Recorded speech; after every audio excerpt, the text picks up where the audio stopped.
What's going on, everybody? Today we're going to be taking a look at the Atomos Shogun and how it can potentially help your workflow and your production. Currently, I'm filming an indie movie and I decided to use the Atomos Shogun on this movie. Atomos did send me this, but it does not mean I have to say anything positive about the monitor itself. I'm just giving you all my personal thoughts and some of the pros and cons about this monitor to make sure to see if this monitor is right for you. Now, out the gate, I think one of the most standout features about this monitor is going to be the actual display. This display can get up to 2,000 nits, which, you know, if you have a phone, most of your phones like 1,000, maybe even 1,500 nits, and is more than viewable outside. So if you're outside, as you can see from the B-roll, this is more than viewable outside. It's big, it's bright, and it's color accurate. I didn't have to do anything, calibrate when it came out of the box. I looked at my camera, I looked at this monitor, and it looks like, and it represented the image that I was seeing. Now, as you know, the Atomos Shogun is actually also like the built-in connect feature as well. So this monitor is really geared towards people who are trying to, establish a greater workflow, or for those who have productions on set when they're trying to send their files out to an editor to get started right away.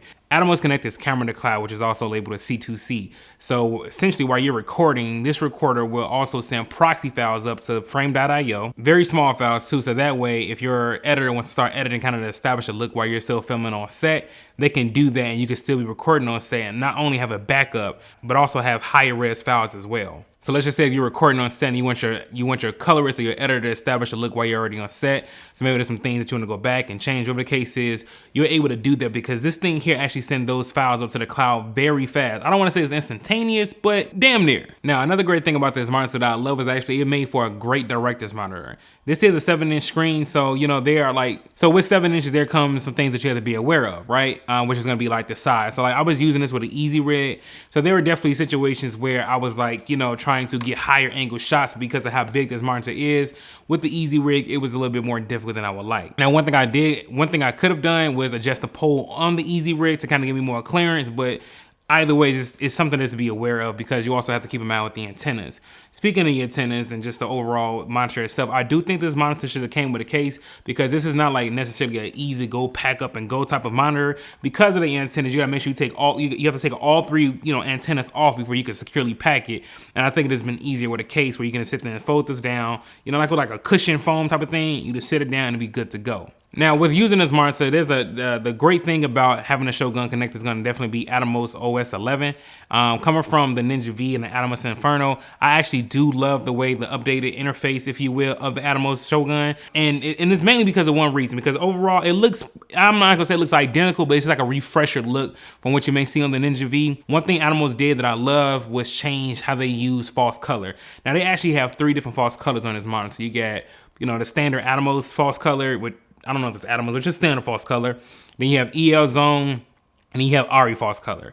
I'm not gonna lie to you, like EL Zone to me is the perfect way to go because instead of measuring your exposure by just random numbers like 48 to 55 and such like that, EL Zone actually gives you stops of light, right? So if you're trying to hit 18% middle gray, it'll tell you that. If you're a 1 stop over or 1 stop under, it will tell you that. Like, it gives you a very clear representation of what it is once you feed it to the pipeline, to your camera. It's almost like having a spot meter for your camera. So once you feed it, S-Log or C-Log, whatever camera that you're using, it's gonna give you the exact exposure that camera should be at to hit 18% middle gray.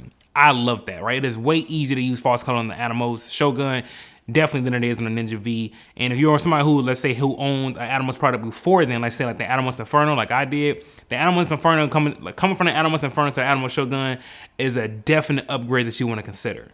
With every great part of this, there's still gonna be cons, right? Because it's technology and nothing is perfect. One thing I did notice about using the Atomos Shogun is kind of like the OS can kind of be clunky at times when you are trying to go from record to playback. Because I'm in a production, things need to move fast and need to kind of move in a hurry. So sometimes switching between record and playback, there's definitely like a delay. I say like around maybe 10 to 15 seconds, depending on what you're trying to play back. But that can slow up production. It's something that you do want to be mindful of when you decided to use this recorder. Another thing that stood out to me was like this monitor actually came with a Shogun sticker, which I was kind of surprised about, but nonetheless, the sticker actually fell off of my monitor, which was kind of like, low-key, I'm not gonna lie, low-key is kind of embarrassing because the sound guy ended up handing me a sticker like, hey, I think this fell off your monitor. And I noticed something was kind of odd because it was kind of crooked when I first looked at it, and then I looked up, it was gone. And then to see somebody handing me to it, and it was like, okay, I do think like, I'd have preferred, at least, especially at this price point for $1,000, that the Shogun, it wouldn't have been a sticker, but more so just something like embedded or under the display, that'd have been great. And then the last thing to know, I guess is a con, not necessarily con, now, but it's more so a workaround to be considerate of, is the fact of how this monitor operates with Cine EI. So to use this monitor with Cine EI and record 4K files, you have to put your camera, your FX3 or any Sony camera for that matter, into, well, specifically when I use Cine EI. Let me caveat that. Any Sony cinema camera, FX line cameras that use a Cine EI, there's a different way in which you have to use 4K record on this monitor, right? So to do that, you actually have to send your camera to HDMI only, and with that, you are no longer able to record internally into the camera. You're only able to record the files going directly to the monitor, which may not be a big deal, right? Because this monitor has a plethora of ways to use, like, to have recorded options, right? And if I remember correctly, it goes all the way to 8K, but you got DNX, H.265, H.264, ProRes. You have a lot of different codecs in which you can use to record on this monitor. So just keep, and then if you also want backup, you also had a proxy files. Now, personally, like that could be, you can look at that how you want to, right? For me, I would prefer to record in camera and on SSD and have proxy file, because redundancy is like, you can never have too much redundancy, but it's just something to keep in mind that you cannot record internally if you're using Cine EI, because you have to put the camera in HDMI mode. And that is something to consider. And if you do not put the camera in HDMI and you're trying to use Cine EI, there are times where you have to like kind of turn the camera and the monitor on and off just to make sure like the settings are correct. Because there were times when I turned the camera on, being in like Cine EI in 4K, then I look at my monitor to say like HD 23.98. So there was things like, okay, what's going on here? So that's a workaround I definitely want to point out to you guys, just to make sure that you are aware of it, especially if you are a Sony camera user. Well, specifically a Sony cinema camera user. So what are the main takeaways after looking at this monitor, right? It's a great monitor, an excellent recorder. If you're trying to save money instead of buying SD cards, you can buy SSDs, which is, way more effective and cost efficient than buying SD cards, just buying a couple of SSDs to put in the back of this. You're gonna save a lot more money doing that. What are the key takeaways from this monitor? It's a great monitor, it's a great recorder, excellent director's monitor because of the big display. And if you can kind of get past the workaround with the Cine EI and the playback, delay times, I think this may be something that you want to check out. I'll make sure I link it down in the description below, and I'll catch you on the next one. Deuces.